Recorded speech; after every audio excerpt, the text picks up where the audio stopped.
आज का जो टॉपिक है वो है विद्युत सेल।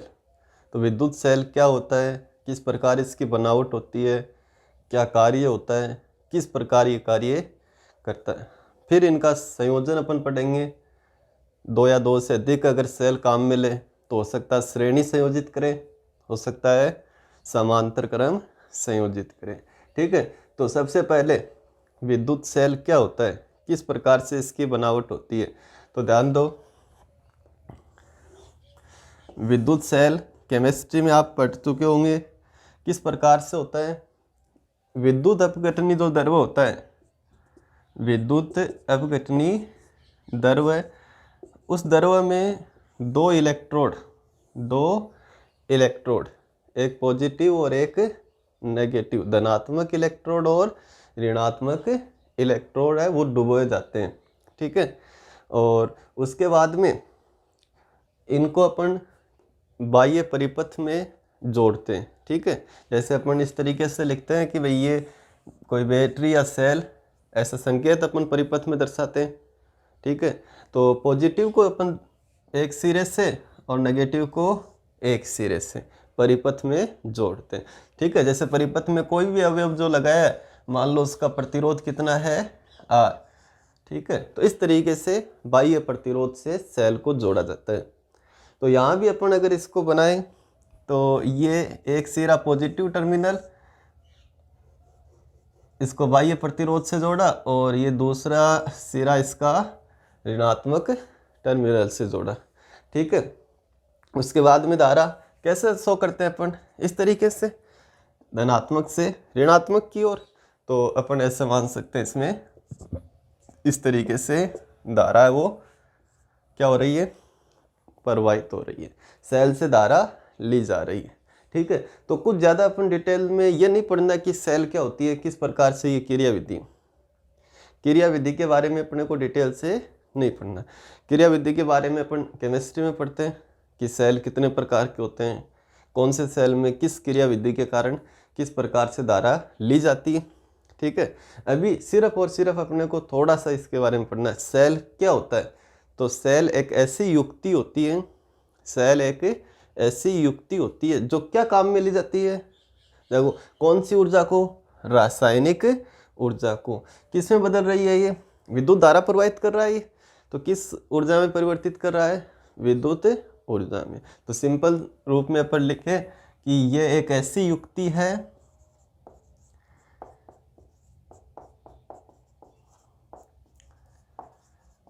जो रासायनिक ऊर्जा को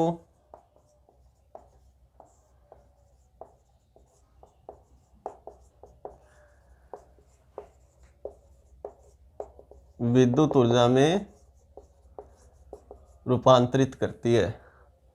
किस में रूपांतरित करती है, विद्युत ऊर्जा में रूपांतरित करती है। ठीक है, तो उस युक्ति को अपन क्या कहते हैं, विद्युत सेल कहते हैं। ठीक है, अगर आपको कुछ इसके बारे में लिखना हो, बनावट के बारे में, तो ये डायग्राम इसका इस तरीके से बनाना है। आप किस प्रकार से लिखोगे कि विद्युत अपघटनी जो द्रव्य होता है, विद्युत अपघटनी द्रव्य, उस द्रव्य में दो इलेक्ट्रोड वो डूबे हुए होते हैं, एक धनात्मक होता है और एक ऋणात्मक होता है। ठीक है, और किसी बाह्य प्रतिरोध से इसको अपन जोड़ते हैं, इन दोनों को जोड़ते हैं। ठीक है, अगर ये बाह्य प्रतिरोध से जोड़े जाते हैं, उस समय सेल से क्या ली जाती है, धारा ली जाती है। और जब सेल से धारा ली जाती है, जब सेल से धारा ली जाती है मतलब बाह्य प्रतिरोध से जोड़ा जाता है, तो उसको अपन बोलते हैं कि किस परिपथ में, वो बंद परिपथ में। किस में है, सेल किस परिपथ में है, बंद परिपथ में। ठीक है, अगर यहाँ बाह्य प्रतिरोध से नहीं जोड़ा गया हो, बाह्य प्रतिरोध से नहीं जोड़ा गया हो, तो इसका मतलब क्या हो गया कि सेल से धारा नहीं ली जा रही। सेल से धारा नहीं ली जा रही, उस समय उसको अपन क्या बोलते हैं कि वो किस परिपथ में है, खुले परिपथ में। आए समझ में। तो ये दो जो कथन है बंद परिपथ का होना, खुले परिपथ में होना, क्या मतलब होता है? तो बंद परिपथ में होना, ठीक है, जैसे ये यहाँ से इस तरीके से, तो इसका अर्थ क्या हुआ कि सेल से धारा ली जा रही है, तो उस समय तो अपन क्या कहेंगे, बंद परिपथ में है। खुले परिपथ में है, इसका क्या अर्थ होता है? इसका अर्थ होता है कि ये बाह्य प्रतिरोध से नहीं जोड़ा गया है, सेल से धारा नहीं ली जा रही, ठीक है। अब ये दोनों को समझ में आने के बाद में, दोनों समझ में आने के बाद में अपन चर्चा करेंगे किसके बारे में? धारा के बारे में और विभवांतर के बारे में, धारा और विभवांतर के बारे में, ठीक है। तो यहाँ जो विभवांतर है उसको अपन पहले पढ़ेंगे कि विभवांतर क्या है। यहाँ जो विभवांतर है वो दो प्रकार से अपन लिखते हैं, दो प्रकार से लिखते हैं। दोनों के नाम क्या है, ध्यान दो।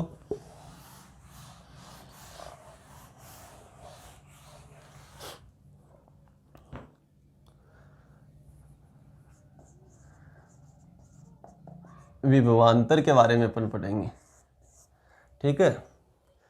अब विभवांतर का मतलब क्या हो गया? विभवांतर का मतलब देखो, जैसे इसको अपन शॉर्ट में बनाए, जैसे परिपथ में बनाते हैं, तो ये पॉजिटिव और ये नेगेटिव, सेल का पॉजिटिव, सेल का नेगेटिव, इनको अपन किससे संयोजित करते हैं? बाह्य प्रतिरोध से संयोजित करते हैं। इस प्रकार से धारा की दिशा को अपन डिनोट करते हैं, ठीक है, बाह्य प्रतिरोध में धारा की दिशा। मान लो बाह्य प्रतिरोध का मान कितना है? R, capital are.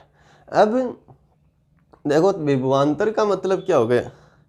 विभवांतर का मतलब अपन यहाँ पढ़ना चाहेंगे कि इस प्रतिरोध के सिरों पर उत्पन्न विभवांतर, इस प्रतिरोध के सिरों पर उत्पन्न विभवांतर। तो इस प्रतिरोध के सिरों पर जो विभवांतर उत्पन्न होगा वो किसकी वजह से उत्पन्न होगा?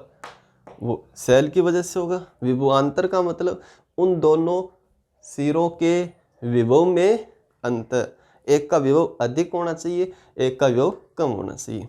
तो यहाँ इस सिरे का विभव ज़्यादा है क्योंकि पॉजिटिव से जुड़ा हुआ है, इस सिरे का विभव क्या है? कम है क्योंकि नेगेटिव से जुड़ा हुआ है। तो इनमें क्या हो गया? उत्पन्न हो गया विभवांतर, उत्पन्न हो गया, ठीक है। किसकी वजह से उत्पन्न हुआ है? इस सेल या बैटरी की वजह से हुआ है, ठीक है। अब ध्यान दो कि ये जो विभवांतर है जो सेल की वजह से उत्पन्न हुआ है वो अपन दो तरीके से लिखते हैं। कितने तरीके से लिखते हैं? दो तरीके से। एक को बोलते हैं टर्मिनल वोल्टता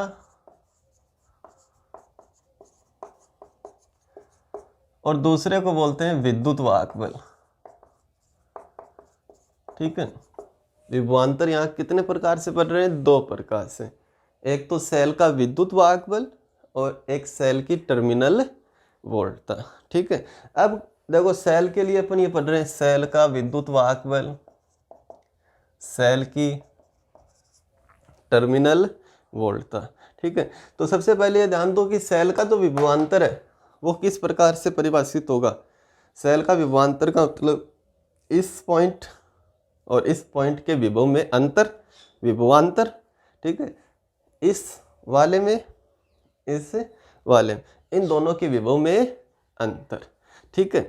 अब ये दो प्रकार का ये विभवांतर जो अपन ये बात कर रहे हैं कि इनके विभव में अंतर, ये दो प्रकार का क्यों लिया है? क्यों? क्योंकि थोड़ी देर पहले मैंने बताया था कि सेल है वो दो रूप में हो सकता है। हो सकता है सेल से धारा ली जा रही हो सकता है सेल से धारा नहीं ली जा रही हो, ठीक है। तो उन दोनों स्थितियों में जो विभवांतर होगा, इनके बीच का जो विभवांतर होगा वो एक तो होगा विद्युत वाहक बल इस सेल का और दूसरा होगा सेल की टर्मिनल वोल्टता। विद्युत वाहक बल को ई से अपन लिखते हैं, ई से, ठीक है, इस तरीके से भी लिख सकते हैं। और टर्मिनल वोल्टता को किससे लिखते हैं? वी से, ठीक है। तो सबसे पहले तो आपको ये ध्यान रखना है कि ये होते क्या दोनों विभवांतर ही है। किनके मध्य विभव अंतर? किनके मध्य? सेल के दोनों टर्मिनलों के मध्य। दो प्रकार के क्यों हुए ये? क्योंकि एक है किस अवस्था में? सेल जब धारा ली जा रही हो और दूसरा जब सेल से धारा नहीं ली जा रही हो, ठीक है। अब देखो जब सेल से धारा नहीं ली जा रही होती है, जब सेल से धारा नहीं ली जा रही होती, मतलब ये इससे नहीं जुड़ा हुआ है, इससे नहीं जुड़ा हुआ है, ठीक है। तो सबसे पहले मैं लिख रहा हूं यहाँ विद्युत वाहक बल, सेल का विद्युत वाहक बल ई, ठीक है। किस प्रकार से कि जब सेल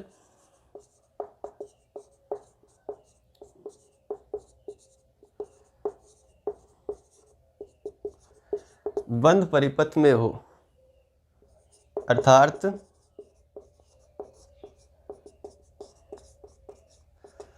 सेल से धारा नहीं ली जा रही हो, तब सेल के दोनों टर्मिनलों या सिरों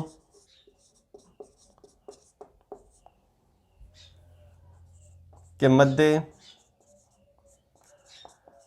उत्पन्न विभवांतर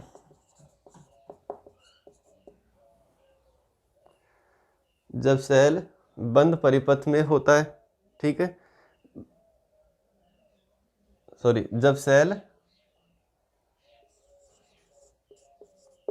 किस में होता है, खुले परिपथ में, जब सेल खुले परिपथ में हो, जब खुले परिपथ में है ना, ये भी खुले परिपथ में है, यानी क्या मतलब हो गया, धारा नहीं ली जा रही हो, धारा नहीं ली जा रही हो, तब सेल के दोनों टर्मिनलों के मध्य उत्पन्न विभवांतर को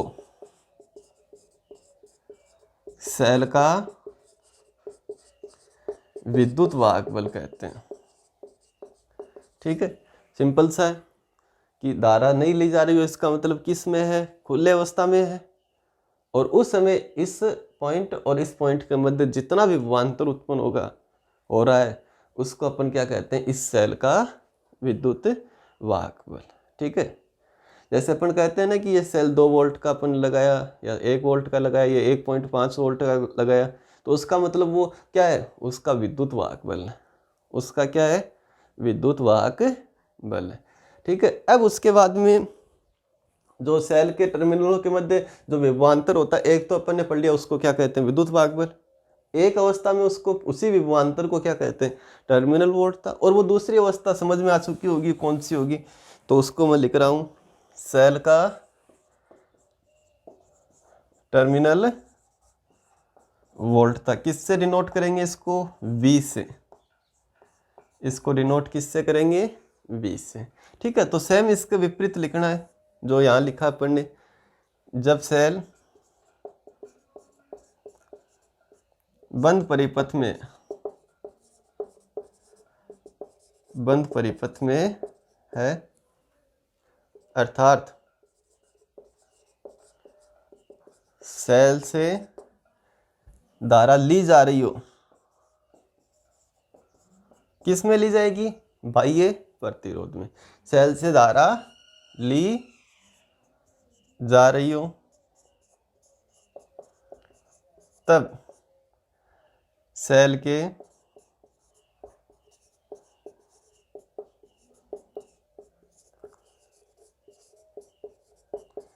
दोनों टर्मिनलों के मध्य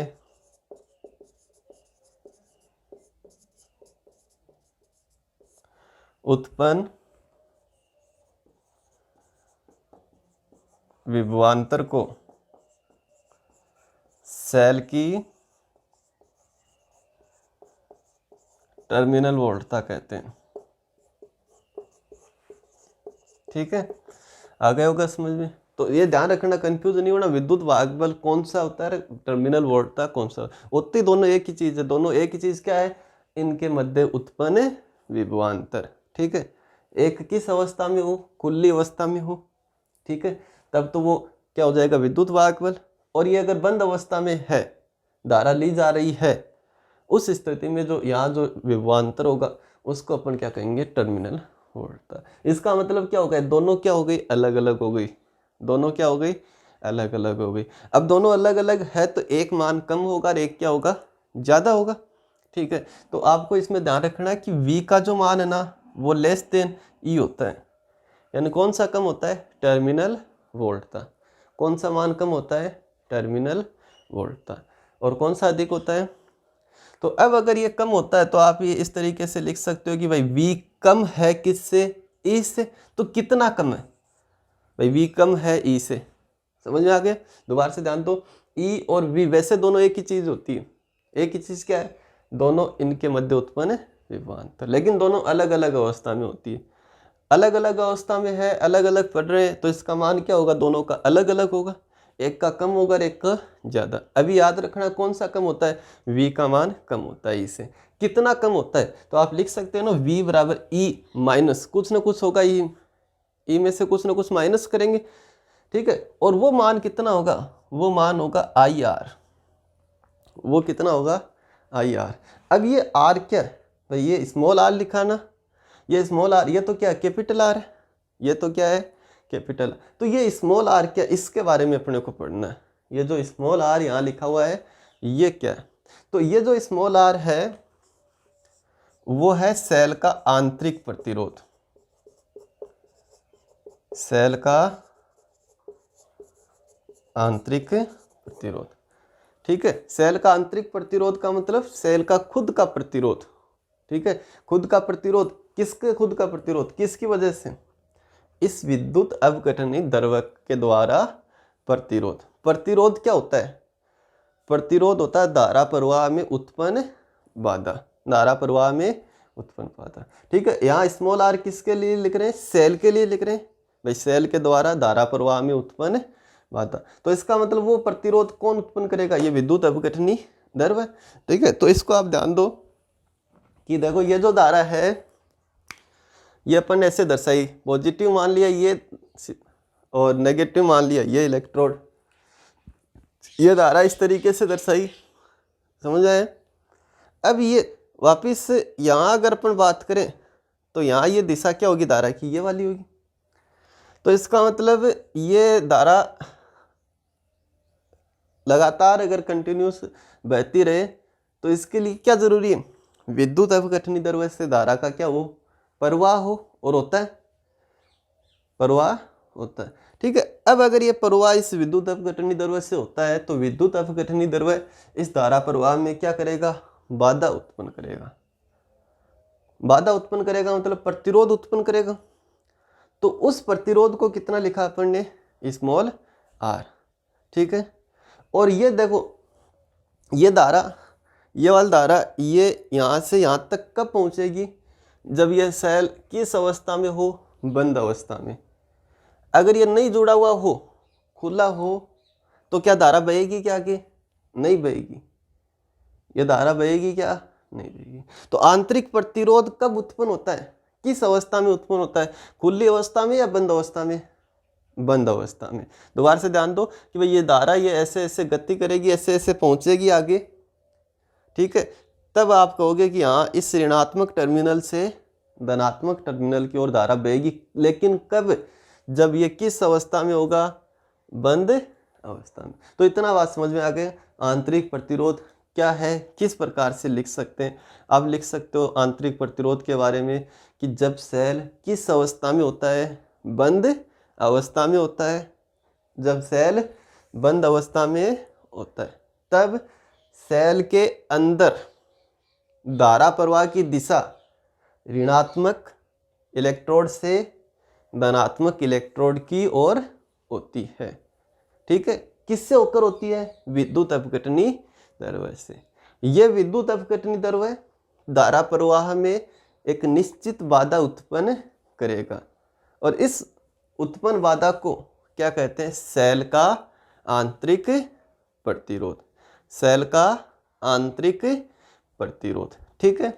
अब इसका मतलब क्या हो गया, इसी से अपन समझ सकते हैं कि जब ये आंतरिक प्रतिरोध उत्पन्न होगा तो यहाँ कुछ न कुछ विभव पतन होगा, यहाँ कुछ न कुछ विभव पतन होगा, ठीक है।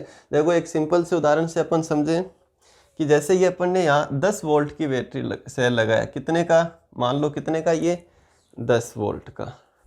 जब तक धारा नहीं ली जाएगी, धारा नहीं ली जाएगी तब तक इनके सिरों के मध्य कितना विभवांतर होगा? 10 वोल्ट। इन सिरों के मध्य कितना विभवांतर होगा? 10 वोल्ट। ठीक है। अब देखो, जैसे ही ये धारा यहाँ से यहाँ ऐसे बंद अवस्था में कर दिया इसको, तो धारा प्रवाहित होगी। ठीक है। और ओम के नियम से अगर अपन देखें तो इस सिरे और इस सिरे प्रतिरोध के, इन दोनों सिरे, इनके मध्य कितना विभवांतर उत्पन्न होना चाहिए? भाई एक ही प्रतिरोध जोड़ा गया, तो जितना वोल्ट की बैटरी से जोड़ा गया वो इस पॉइंट और इस पॉइंट के बीच में उत्पन्न होना चाहिए ना। ठीक है। तो इस प्रतिरोध के सिरों पर कितना विभवांतर उत्पन्न होना चाहिए? 10 वोल्ट। लेकिन 10 वोल्ट नहीं हो पाता, थोड़ा कम हो पाता है। ठीक है। जैसे मान लो कितना हुआ? 9 वोल्ट। कितना विभवांतर उत्पन्न हो सका इस प्रतिरोध के सिरों पर? 9 वोल्ट। ठीक है। तो बाकी 1 वोल्ट कहाँ गया? भाई बाकी का 1 वोल्ट जो विभव है उसका कहाँ पतन हो गया? उस 1 वोल्ट विभव का पतन हुआ इस विद्युत अपघटनी द्रव्य पर, ठीक है। तो दोबारा से ध्यान दो कि जब सेल बंद अवस्था में होता है, इस तरीके से धारा प्रवाहित होती है। सेल के अंदर या आंतरिक भाग में यह धारा विद्युत अपघटनी द्रव्य से होकर ऋणात्मक टर्मिनल से धनात्मक टर्मिनल की ओर बहती है। विद्युत अपघटनी द्रव्य इस धारा प्रवाह में एक निश्चित बाधा उत्पन्न करेगा, और इस बाधा को क्या कहते हैं? सेल का आंतरिक प्रतिरोध। ठीक है। और इस आंतरिक प्रतिरोध की वजह से यहाँ कुछ ना कुछ विभव पतन होगा, और उसको एक एग्जांपल से अपन ने समझा। जैसे यहाँ कोई सेल लिया 10 वोल्ट का, मतलब इस और इस पॉइंट के बीच कितना विभवांतर है? 10 वोल्ट। ये अगर नहीं जोड़ा गया तब अपन कहेंगे इस सेल का विद्युत वाहक बल कितना है? 10 वोल्ट। तो विद्युत वाहक बल कौन सा विभवांतर होता है? विद्युत वाहक बल कौन सा होता है? जब वो किस अवस्था में होता है? खुले अवस्था। ठीक है। तो इसका विद्युत वाहक बल कितना है? 10 वोल्ट है। समझ आए? अब ओम के नियम से जैसे ही अपन ये इसको कनेक्ट करेंगे, धारा प्रवाह होगी। ओम का नियम क्या बताता है कि भाई एक प्रतिरोध है यहाँ, तो ये जो सिरा इससे जुड़ा हुआ है, ये सिरा इससे जुड़ा हुआ है, जितना यहाँ विभवांतर है उतना ही यहाँ विभवांतर होना चाहिए। तो इस प्रतिरोध के सिरे पर कितना विभवांतर होना चाहिए? 10 वोल्ट। लेकिन नहीं हो पाता पूरा का पूरा। जैसे कितना हुआ? 9 वोल्ट। तो वो 1 वोल्ट कहाँ गया? उस 1 वोल्ट जो पतन हुआ विभव का, वो कहाँ हो गया? इस विद्युत अपघटनी द्रव्य पर, इस विद्युत अपघटनी द्रव्य पर। अगर आप उसको ज्ञात करना चाहो, उस विभव पतन को ज्ञात करना चाहो, इस 1 वोल्ट को ज्ञात करना चाहो, विभव पतन को, तो कैसे ज्ञात करेंगे? भाई विभव क्या होता है? विभव क्या होता है? ओम के नियम से I इंटू आर। तो ये विभव पतन कितना हो गया? I तो धारा हो गई, कितनी धारा हो रही है? I। ठीक है। I धारा सेल से भी कितनी जाएगी? I। तो विभव पतन मतलब यहाँ पर विभव, तो कितना हो गया? धारा का मान I इंटू प्रतिरोध क्या है यहाँ का? यहाँ कितना प्रतिरोध उत्पन्न हो रहा है? Small r। तो विभव पतन क्या हो गया? I into R. अब आपको कहे कि इस समीकरण को बैलेंस करो, तो कैसे करोगे आप? 10 बराबर 9 प्लस 1, 10 बराबर 9 प्लस 1, या फिर ऐसे 9 बराबर 10 माइनस 1, 9 बराबर 10 माइनस 1। तो ये 10 तो मैंने क्या बताया है कि ये तो क्या होता है? इसका विद्युत वाहक बल होता है। भाई जितने वोल्ट की बैटरी जोड़ते हैं उसका मतलब क्या हो गया? वो इसका क्या है? विद्युत वाहक बल। E 10 हो गया, माइनस 1 क्या है? 1 क्या है? विभव पतन। और वो विभव पतन कैसे ज्ञात करते हैं? I into R. तो E माइनस आई आर। अब ये नो क्या है? नो क्या है? नो विभवांतरी है भाई, यहाँ का और यहाँ, इन दोनों पॉइंटों के बीच का, इन दोनों पॉइंटों का बीच का विभवांतर मतलब ये पॉइंट क्या है? ये वाला।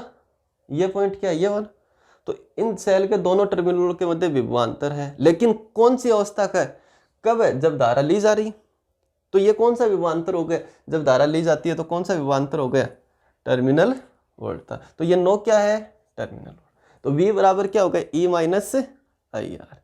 ठीक है। तो V कम होता है किससे? E से। V कम होता है किससे? E से। कितना कम होता है? I R. कितना कम होता है? I R. ठीक है, तो ये जो राशियां हैं, तीनों राशियां कौन कौन सी तीनों राशियां? विद्युत वाहक बल, टर्मिनल वोल्टता, आंतरिक प्रतिरोध या विभव पतन। आंतरिक प्रतिरोध या विभव पतन। तो ये जो तीनों राशियां हैं, ये आप पहली बार पढ़ रहे हो सकता है आपको ये थोड़ा सा जटिल लगे, लेकिन इसको आप अगर एक बार समझ लोगे अच्छी तरीके से तो फिर कोई दिक्कत नहीं आएगी, और समझनी इसको पड़ेगी आपको। ठीक है, क्योंकि इलेक्ट्रिसिटी अपन पढ़ रहे हैं, तो इलेक्ट्रिसिटी में धारा प्रवाह के लिए अपन क्या काम में लेते हैं? थ्योरेटिकल क्या काम में ले रहे हैं? सेल काम में ले रहे हैं। तो उस सेल के बारे में ये सब कुछ अपने को क्या होना चाहिए? पता होना चाहिए। ठीक है, तो एक बार अपन इसके बारे में लिखेंगे।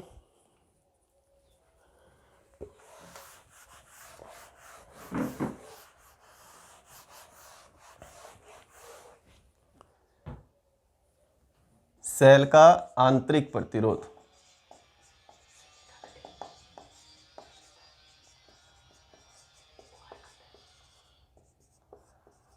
Small are. तो सेल का जो आंतरिक प्रतिरोध है वो किस प्रकार से अपन डिफाइन करेंगे कि जब सेल किस अवस्था में होगा? बंद अवस्था में। बंद अवस्था का मतलब धारा ली जाएगी, तब ये धारा यहाँ से यहाँ पहुँचेगी, तब इस विद्युत अपकटनी दौरा के द्वारा क्या होगी? बाधा उत्पन्न होगी। तो स्टार्टिंग में ये लिखना है कि जब सेल बंद परिपथ में हो,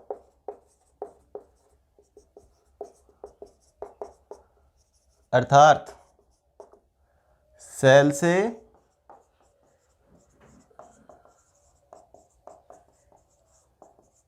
धारा ली जा रही हो, अर्थात सेल से धारा ली जा रही हो, तब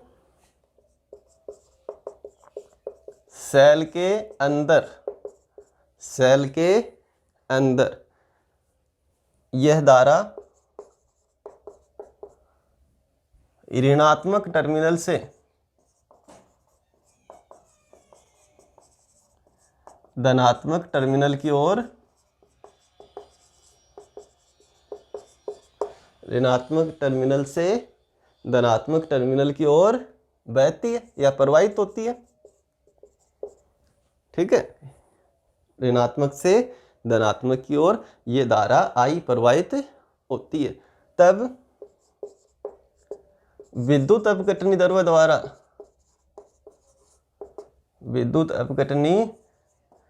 द्वारा धारा प्रवाह में एक निश्चित बाधा उत्पन्न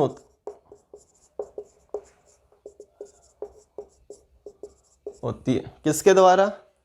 इस विद्युत अपघटनी द्वारा धारा प्रवाह में एक निश्चित बाधा उत्पन्न होती है। बाधा को क्या कहते हैं? प्रतिरोध। और यहाँ क्या कहेंगे? आंतरिक प्रतिरोध, क्योंकि ये अंदर वाले भाग से एक निश्चित बाधा उत्पन्न होती है जिसे सेल का आंतरिक प्रतिरोध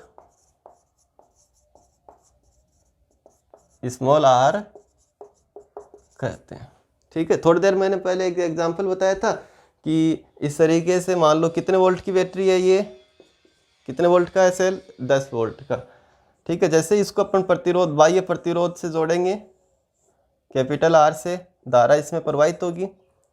ठीक है, वो 10 वोल्ट इस प्रतिरोध के सिरों पर उत्पन्न होना चाहिए, लेकिन नहीं हो पाता, थोड़ा सा कम होता है। ठीक है, तो वो बाकी 1 वोल्ट कहाँ गया था? वो यहाँ नष्ट हो गया था, पतन हो गया था। ठीक है, और वो उस किसकी वजह से था? क्योंकि यहाँ धारा प्रवाह में क्या होता है? बाधा उत्पन्न होती है। ठीक है, और ओम के नियम से अपन ज्ञात कर लेंगे उस विभव पतन को, V बराबर IR। ठीक है, तो यही अपन लिख देंगे नीचे वाला लाइन में कि सेल के आंतरिक प्रतिरोध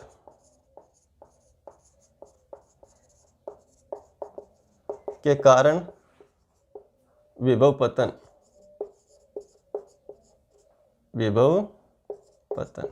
तो इसको अपन क्या मान लिया? V dash. तो क्या होगा ये? V dash IR। V dash का मान क्या होगा? IR। ठीक है, और इस प्रकार से एक एग्जाम्पल से आपको ये समझना है। तो एक बार दोबारा से ध्यान दो, कितनी राशियां हैं? 3। सबसे पहले आपको कौन सी लिखनी है? सेल का विद्युत वाहक बल। दूसरी राशि सेल की टर्मिनल वोल्ट था। और उसके बाद में 3 नंबर पे क्या लिखना है, सेल का आंतरिक प्रतिरोध। ये दोनों तो क्या है, इस सेल के सिरों पर उत्पन्न विभवांतरी है। पहला जब खुली अवस्था में होता है, धारा नहीं ली जाती हो, ठीक है। जैसे 10 वोल्ट की बैटरी जोड़ी गई है, इसका मतलब वो इसका क्या, विद्युत वाहक बल। जैसे ही अपन प्रतिरोध से जोड़ेंगे, बाह्य प्रतिरोध से जोड़ेंगे, बंद अवस्था में लेंगे, यानी धारा इससे ली जाएगी सेल से, तब ये जो सिरों पर जो विभवांतर होगा वो क्या होगा, टर्मिनल वोल्ट था। वो हमेशा क्या होगा, कम होगा, ई से क्या होगा, कम होगा। तो कितना कम होगा, कितना कम होगा, आई आर। और ये आई आर क्या है, ये आई आर, ये आई आर अपन ऊपर लिखा है ना यहाँ पे, ये आई आर क्या है, विभव पतन। ये आई आर क्या है, विभव पतन। किसके कारण है ये, आंतरिक प्रतिरोध के कारण है, ठीक है। और ये आप प्रैक्टिकली आप यहाँ ऐसे समझ सकते हो। दोबारा से ये इम्पोर्टेंट है इसलिए मैं दोबारा बता रहा हूँ इसको। 10 वोल्ट बैटरी जोड़ा गया, इसका मतलब ई का मान कितना है, 10 वोल्ट, ठीक है। ई का मतलब जब इसको अपन काम में नहीं ले रहे, धारा प्रवाह के काम में नहीं ले रहे, प्रतिरोध नहीं जोड़ा गया। जैसे ही प्रतिरोध जोड़ेंगे, प्रतिरोध जोड़ेंगे, तब जो विभवांतर है वो क्या हो जाएगा, कम हो जाएगा। और कम होने का कारण क्या है, आंतरिक प्रतिरोध। जो विभवांतर कम हो जाएगा उसको अपन क्या लिखेंगे, V। उस विभवांतर को क्या लिखेंगे, V, टर्मिनल वोल्ट था। कितना कम होगा, IR कम होगा। IR कौन सा है, जो यहाँ आंतरिक प्रतिरोध पर विभव पतन हो गया, ठीक है। तो ये इतना सा है। एक बार आप दोबारा इसको पढ़ोगे, नहीं समझ में आए तो 2 बार पढ़ो, फिर भी नहीं समझ में आए तो इसको दोबारा से बताएंगे आपको, ठीक है, जिसको नहीं समझ में आए।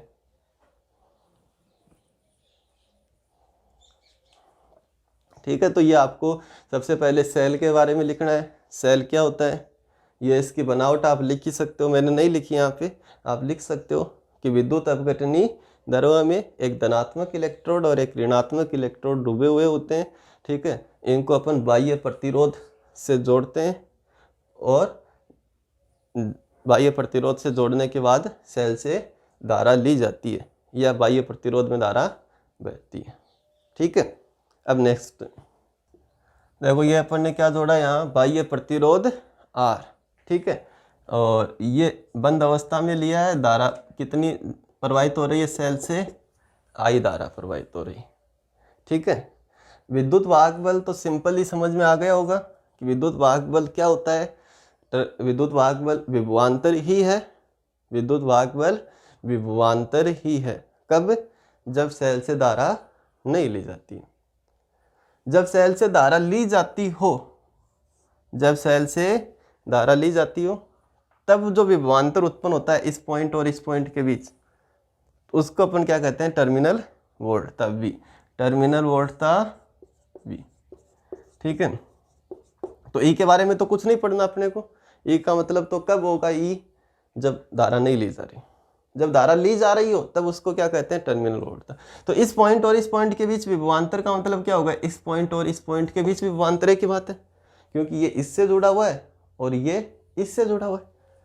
तो टर्मिनल वोल्टता का मतलब क्या हो गया, टर्मिनल वोल्टता का मतलब हो गया बाह्य प्रतिरोध। भाई दूसरा तरीके से पढ़ें तो टर्मिनल वोल्टता का मतलब क्या हो गया, बाह्य प्रतिरोध के सिरों पर उत्पन्न विभवांतर। दोबारा से ध्यान दो, ई जो है और वी जो है एक ही दोनों चीज। दोनों क्या है, इस पॉइंट और इस पॉइंट के बीच विभवांतर। ई के बारे में कुछ ज्यादा नहीं पढ़ना, ठीक है। वी के बारे में पढ़ना है। क्यों, वी कब होता है, वी जब होता है जब प्रतिरोध जोड़ा जाता है, ठीक है। अब जब प्रतिरोध जोड़ा जाता है तब उसको अपन बोलते हैं टर्मिनल वोल्टता V। तो इस सिरे का मतलब ये वाला सिरा, इस सिरे का मतलब ये वाला सिरा, एक ही बात है। तब अपन कह सकते हैं ना कि इनके मध्य विभवांतर का मतलब क्या हो गया, इनके मध्य विभवांतर। इनके मध्य विभवांतर अपन कैसे ज्ञात कर सकते हैं, कैसे ज्ञात कर सकते हैं, V बराबर IR। तो V की वैल्यू क्या होती है, IR। ये आया क्या समझ में, V की वैल्यू क्या होगी, IR। जैसे अपन थोड़ी देर पहले पढ़ा था ना, एक होता है V, एक होता है E, ठीक है। दोनों सेल के सिरों के मध्य विभवांतर ही है।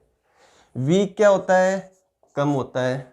कितना कम होता है, IR कम होता है। कितना कम होता है, IR। अब E के बारे में तो अपने को नहीं पढ़ना। E तो क्या है, E कब है, जब प्रतिरोध नहीं जोड़ा जाता है। जब प्रतिरोध नहीं जोड़ा जाता, धारा नहीं ली जाती, तो इसके बारे में तो कुछ नहीं पढ़ना। V के बारे में पढ़ना है। V है तो वही चीज, लेकिन कब, जब प्रतिरोध जोड़ा जाता है। ठीक है, तो अब ये अपन इसके बारे में पढ़ ले। जब प्रतिरोध जोड़ा जाता है तब V इस सिरे और इस सिरे के बीच विभवांतर, इस सिरे का मतलब ये वाला सिरा, इस सिरे का मतलब ये वाला सिरा, तो इसके मध्य विभवांतर का मतलब क्या हो गया, इनके मध्य विभवांतर। और इनके मध्य विभवांतर, प्रतिरोध के सिरों के मध्य विभवांतर किससे ज्ञात करते हैं, ओम के नियम से। तो V बराबर क्या हो गया, IR। V बराबर IR। अब ध्यान दो, आपको पता है कि V बराबर क्या होता है, E माइनस IR। तो आप लिख सकते हो ना कि V की जगह क्या आएगा, IR बराबर E माइनस IR। और अब आप ज्ञात करना चाहो कि कितनी धारा इस प्रतिरोध में बह रही है, कितनी धारा इस बाह्य प्रतिरोध में बह रही है। तो धारा के पद एक साइड कर लो, तो IR माइनस का पद उस साइड गया, IR प्लस का हो गया बराबर E।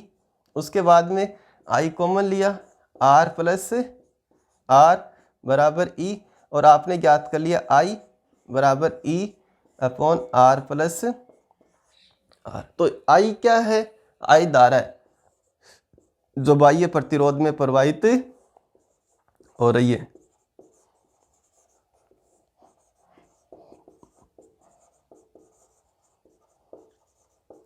तो बाह्य प्रतिरोध में प्रवाहित धारा का समीकरण क्या होगा, I बराबर E upon R plus small r। ठीक है, तो ये 3-4 राशियां थी। कौन कौन सी थी, एक तो था विद्युत वाहक बल E, एक है टर्मिनल वोल्टता, टर्मिनल वोल्टता B। दोनों एक ही चीज है, दोनों विभवांतर है। ठीक है, तीसरी राशि कौन सी थी, आंतरिक प्रतिरोध। और इसी के साथ अपन क्या पढ़ते हैं, विभव पतन IR, विभव पतन IR। और चौथी राशि क्या है, बाह्य प्रतिरोध में प्रवाहित धारा। ठीक है, ये 4 राशि आपको याद रखनी है, समझनी है। विद्युत वाहक बल के बारे में इतना ही याद रखना है कि ये क्या होता है, सेल के दोनों सिरों के मध्य विभवांतर है। कब, जब सेल से धारा नहीं ली जाती हो। जैसे अपन सामान्य भाषा में कहते हैं कि भाई 10 वोल्ट का सेल है या 5 वोल्ट का या 1 वोल्ट का, तो उसका मतलब वो उसका क्या है, विद्युत वाहक बल है। ठीक है, उसके बाद में टर्मिनल वोल्टता V क्या होती है, टर्मिनल वोल्टता होती है वही चीज होती है जो विद्युत वाहक बल है, मतलब सिरों के मध्य विभवांतर। लेकिन कब, जब सेल से धारा ली जाती है, यानी बाह्य प्रतिरोध जोड़ा जाता है। जब बाह्य प्रतिरोध जोड़ा जाता है तब उसको अपन क्या कहते हैं, उस सिरों के मध्य विभवांतर को क्या कहते हैं, टर्मिनल वोल्टता। तो टर्मिनल वोल्टता को अपन दूसरे पद में पढ़ें तो क्या है, वो क्या है, वो है बाह्य प्रतिरोध के सिरों पर विभवांतर। इसलिए अपन V की वैल्यू क्या रखते हैं, IR। ये दोनों E और V कौन ज्यादा होता है, E ज्यादा होता है, कौन कम होता है, V। कितना कम होता है V E से, IR। वो IR क्या है, विभव पतन। ये मैंने समझा है। ठीक है, अब उसके बाद में एक संबंध तो ये हो गया V बराबर E माइनस IR। और इस V की वैल्यू अलग से पढ़ें तो वो क्या आ गई, IR। तो ऐसे भी याद रख सकते हैं IR बराबर E माइनस IR, क्योंकि V की वैल्यू किसके इक्वल होगी, IR। और यहाँ से आप इस संबंध से, जैसे यहाँ ज्ञात किया बाह्य प्रतिरोध में प्रवाहित धारा, वो अपन ज्ञात कर सकते हैं। तो ये चारों राशियां 1 बार 2 बार 3 बार, जब तक ये दिमाग में नहीं सेट होती तब तक आपको ये पढ़नी है।